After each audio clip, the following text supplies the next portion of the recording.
এই শেষ সময়টুকু আমরা যাতে কোনোভাবে খেলায় না কাটে, হ্যাঁ, প্রত্যেকটা সময় আমরা যে সময়টা আছে যার এলাকায় নিজ দায়িত্বে প্রত্যেকটা ঘর বারবার আমরা কি তাদেরকে আমরা নার্সিং করতে হবে। বিশেষ করে জামাত তাদেরকে বিব্রত করার চেষ্টা করছে সেই জায়গাগুলোকে আমাদেরকে স্পেশালি কাজ করতে হবে, ঠিক আছে?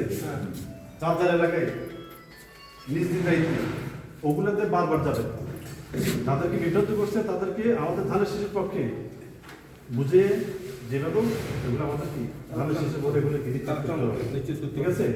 আর ভোটের দিন আমরা 5টা থেকে ইনশাল্লাহ সবাই বেরিয়ে যাবো, হ্যাঁ ফজর নামাজ পড়ে ইনশাল্লাহ বেরিয়ে যাবো। যাকে যে এলাকায় যে বাড়িতে দায়িত্ব দেওয়া হয়েছে আমরা সেভাবে যার বাড়িতে চলে যাব।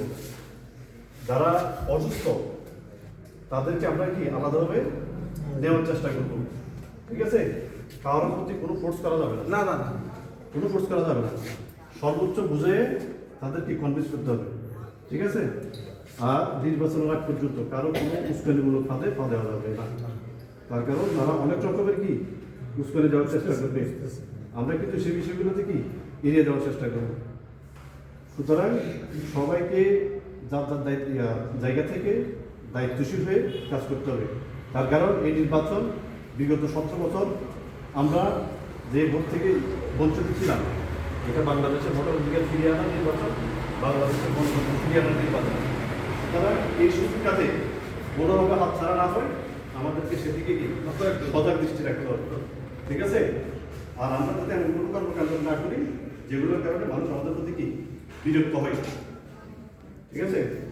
সবাই একটু অনুরোধ থাকবে 12 তারিখ পর্যন্ত সর্বোচ্চ সহনশীলতার সাথে আপনারা আপনাদের দায়িত্বগুলো ইমেলি দায়িত্ব হিসাবে পালন করবেন, ঠিক আছে? মুসাফুরের 6 নম্বর ওয়ার্ড এটা তো গুরুত্বপূর্ণ একটা ওয়ার্ড। মুসাফুরের বিএনপি যে সমস্ত ফিগারগুলো আছে বিশেষ করে আমাদের সভাপতি আমাদের কি 6 নম্বর ওয়ার্ডে, সুতরাং এটা আমাদেরকে একটা মান সম্মানের ব্যাপার।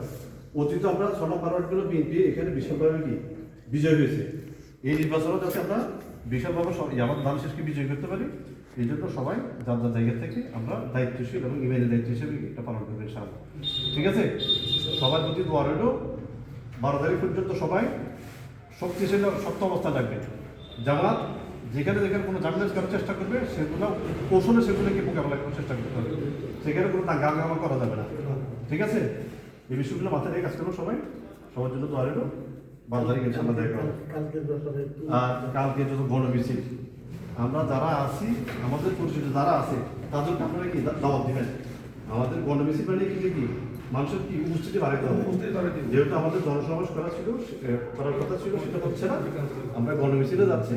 সুতরাং গণমিছিল মানে কি গণমানুষের মিছিল, ঠিক আছে? যত বেশি মানুষ বাড়বে সেগুলো মানুষ দেখবে, মানুষ কি আকৃষ্ট হবে।